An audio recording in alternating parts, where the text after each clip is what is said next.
At the edge of an international border, at the edge of the Pacific, at the edge of innovation, community, education, and discovery, you're listening to At the Edge of It All, a University of San Diego podcast where USD experts speak on topics and stories that impact you and the broader community.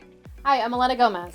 And I'm Lisa Martinez. And on this episode of At the Edge of It All, we speak with Ali Gibson, who not only works here at the University of San Diego in the athletic department, but is also an Olympian. She was part of the Puerto Rican national basketball team.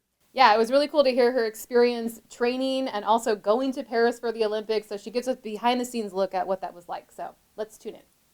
Well, thank you so much for being with us here today. I want to get started by just acknowledging the fact that not only were you a student athlete, but now you're working on this side of the house, right? Yep. You work in athletics and administration.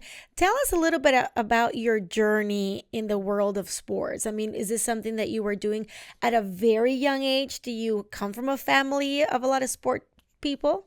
Yeah, so my mom played basketball at University of the Pacific, and my dad also played football there and then played a little bit professionally. So it's in your blood. It is in my blood, yes. So I'm lucky to have that aspect of it. And then I also just loved it. I have passion for sports, and I grew up in Northern California. And then for college, I went to Oregon State, played 4 years there, which was an amazing experience. We won the Pac-12 tournament my senior year, and it was just a culmination of things. So it was exciting. And now to be able to work in college athletics on the admin side, it's kind of full circle, and I kind of get to give back as well too. So Ali, did you always know that you wanted to be involved in sports, not only competing obviously, but after the fact, once you graduated? I majored in economics, so my goal was finance, but after a few years in the finance office, I was like, you know what? No, thank you. Yeah, exactly. I'm good. So when this opportunity opened up, I applied and was lucky enough to get it, and I'm so grateful for it. You're not only a student athlete, you're an Olympian. You have been an athlete in the Olympics, and even most recently in Paris. Mm-hmm. Walk us through what it was like to go from a student athlete to being in the Olympics. We quite want the to jump. hear it all. Yeah, that's give quite us the a jump. behind the scenes Yep. experience. Yeah. So when I was at Oregon State, my teammates competed for the Canadian national team, and they came back one summer and were telling me all about it. And I was like, how do you get eligibility to compete for Canada? And they're like, well, my dad was born there. And I was like, well, my mom was born in Puerto Rico. Like, do they have a team? And they're like, no, they have a team. So the next time that my Canadian teammates went to play in competition, they played the Puerto Rican team and told them, their coaches, about me. And they reached out, and I tried out about 11 years ago. And ever since then, I've been able to, represent Puerto Rico and go there every summer and compete and play. And it's just been amazing. So tell us what it's like to compete at that level. You certainly had to earn your spot in the Puerto Rican national team. I mean, wow. Like, what was your experience? It was amazing. Yeah. I mean, I had never spoken Spanish. I took Italian in high school, which didn't really translate to much. I've never been to Italy. But being in Puerto Rico and just a different culture shock and a bunch of players from different backgrounds, it was amazing to just be able to compete for the same goal. And the competition is really tough playing against international people. It's a lot stronger, a lot more physical. And I've just been so grateful to be able to be with Puerto Rico. And we had never qualified for an Olympics before Tokyo. In basketball. In basketball, yeah. So it was cool to make history with them and do it again for the Paris Olympics. So what was it like to be in Paris for the Olympics? It was amazing. Yeah. So did you get a bag full of the gear's Puerto Rican great. national team gear? Yes, did you do the yes. unboxing and all that good stuff? Yes, it's amazing. The gear's the best part, like the gifts in the Olympic Village. They give you like different gift cards, different swag. So that's amazing. And the first Olympics I went to was COVID. So it was like very different. Very different. No one was there, no fans.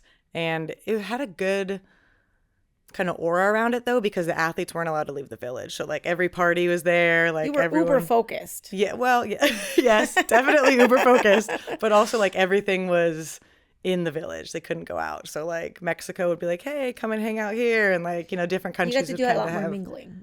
Yes, a lot more mingling. But how was it to play without an audience? It was tough. Yeah, it was hard. I mean, we, like the Puerto Rican team, we just have so much passion, so we feed off that energy, like the camaraderie and the fans. So not having that was tough, but in Paris, like the Puerto Ricans traveled. We had so many fans, so many flags. It was actually incredible and amazing to see the support. Wow. Yeah. So Paris was completely different. Tell us a little bit about what you did while you were there and how the whole experience was. Yeah, the opening ceremonies was amazing. Like on the boats, it's the first time I think they did it on water, and it was incredible.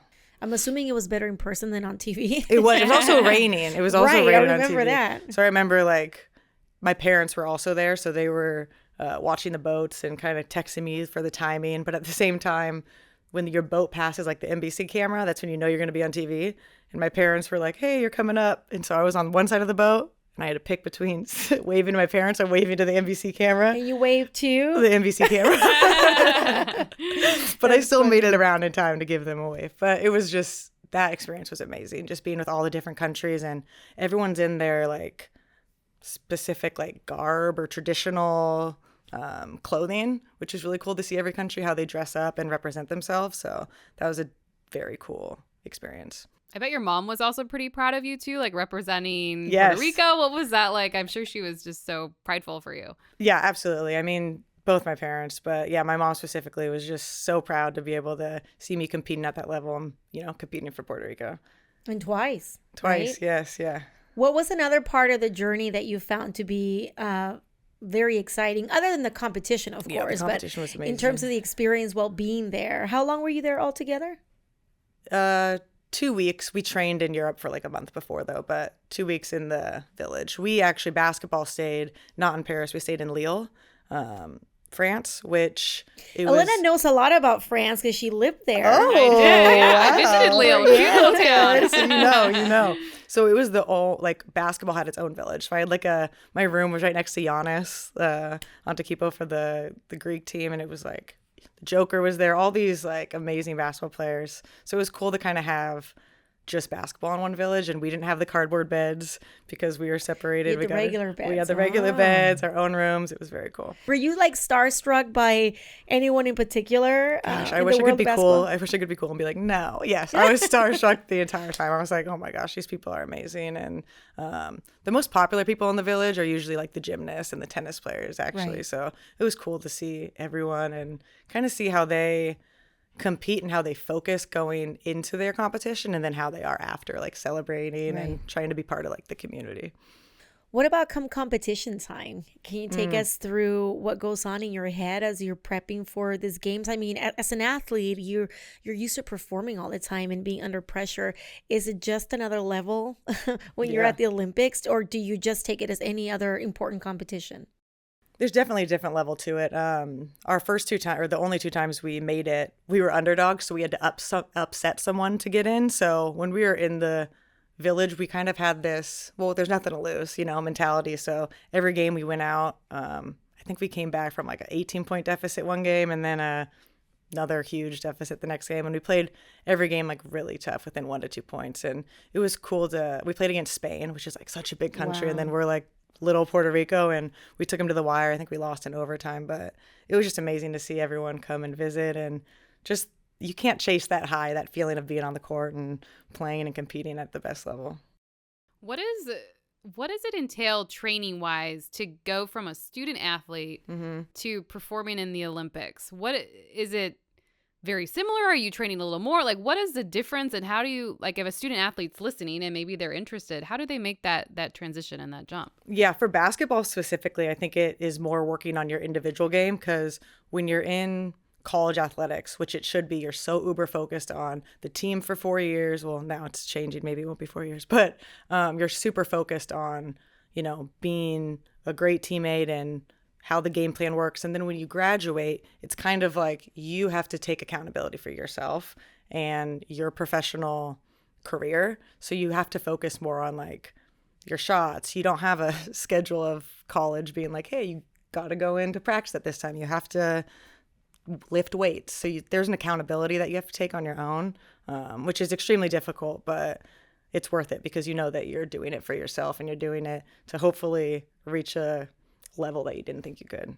And it's also a bunch of, women who are uber talented that have to come together and form a team. Absolutely. Right? That are not necessarily always playing together. Yeah. Is that one of the biggest obstacles sometimes? That's a great point. Yeah, absolutely. We're all coming from different backgrounds, from playing at different areas, and we're only together for like 2 months before the competition to train and trying to mesh. And, off the court really helps that because we're all friends and we get along and we have one goal, like, to make the Olympics or to try to win a game there. So that's definitely a big focus of it. How's your Spanish now? It's better. It's definitely much better. I remember the first practice I went to, they were just yelling like numbers or like you got to hit and I didn't understand anything. Now I can understand a lot more. I can get by. But if I make a mistake, I'm always like, no habla, like I don't understand. Can you talk to me a little bit about, and I think Elena touched on this a bit before, but what does it mean to you to be playing for the Puerto Rican national team in terms of this is a place where your mother, comes from. You have a lot of roots there that you probably didn't necessarily talk about too much or experience too much before being on the team, from what I hear from you. Talk to us about that bond now, and if what has changed in your life since being in the team. I mean, just so much pride. They accepted me from day one and took care of me. I mean, I came from college, probably 19 the first time I went there, and they took care of me. And I have so much like passion for the game of basketball there. Like whenever we have tournaments or the AmeriCup or anything there's so many people there, and you just walk down to the beach and they'll be like, hey, do you want, they like share everything. It's a vibe. It's so fun. I would recommend if you guys haven't been to go. And, but I take so much passion in competing for them because I love that country and I love what they've given me and what I could give back to them on the court. So what's next in your basketball career? I mean, I think this is so exciting that you have like a regular old job. Yeah. And you had a job when you went to Paris too, right? Yeah, like yeah, she I was worked here. juggling the Right. two, which You're like an crazy. Olympian. Like you have two hustles, right? Yeah. So talk to us about how it's like to kind of maneuver around that. Like you're sort of like a superwoman over here, and then you come into work like anyone else in your office, but you have that superpower because there's not that many Olympians that are just walking around. That's In the office. That's nice. So I'd actually retired, or like kind of retired, said I was done after the Tokyo Olympics, but and then I got my job here, which I'm super grateful for. And then last year, Puerto Rico called me and was just like, hey, we're looking to, make another push at this next Olympics. Do you mind competing? And I went to the qualifications and we won. Then we won at the next qualifications. Then I was like, all right, well, now I get to go because I'm already locked in here. So, but bouncing it was tough for sure. I'd work out in the morning and then after work, but the job here has been so great in allowing me to, like, I was able to go to Europe for a month, Wow. It takes a lot of discipline, though. I can only imagine. I mean, it can barely get me to walk across campus here. That's amazing. Do you have any word of advice for others who maybe they're not athletes, but they have other passions in life outside of the regular job, right? Yeah.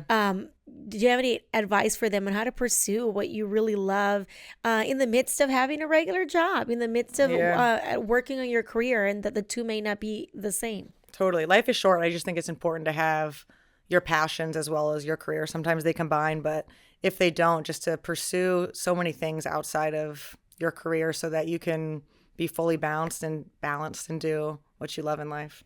Now, are you for sure retired now? I say or that are you again. going to the next Olympics? I'm getting up there in age it's so funny. I always listen to like the NBA or the WNBA, and they'll be like, oh my God, he's at his prime. He's 27. I'm like, oh my God. You know what I mean? Like coming up at the end. I know that hurts my about soul every time they say someone's at their prime. And I'm like, wait, I feel like I'm young still. What are you talking about? Exactly. Speaking of the WNBA, I mean, what do you think about where the game has gone, even the last couple years?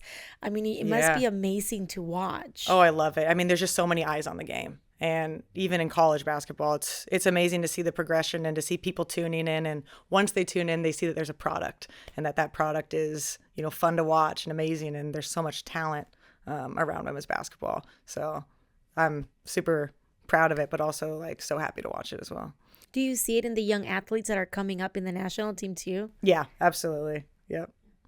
What does basketball look for you now? Now that you've officially retired, you're back to your day job, but Yep. you're at a university Yeah. where there's basketball. And so, are you mentoring any people, or what do you see your basketball journey look like now that you've had this incredible history in the sport? Yeah, I love being around the athletes. It's full circle for me, obviously, because I competed in college, but it's fun to see kind of how the athletes now come back and take so much pride and are really trying to just be the best version of themselves, especially at a school like this where the academics is so challenging and so top notch. Just to see them balance it, and they're amazing people, our student athletes. And I have spent some time with our men's and women's team, and they're special people, and I'm excited to see, what they do in the future.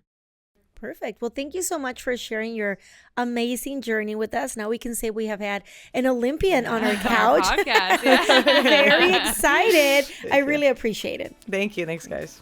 And if you like this episode, be sure to subscribe to catch our next one.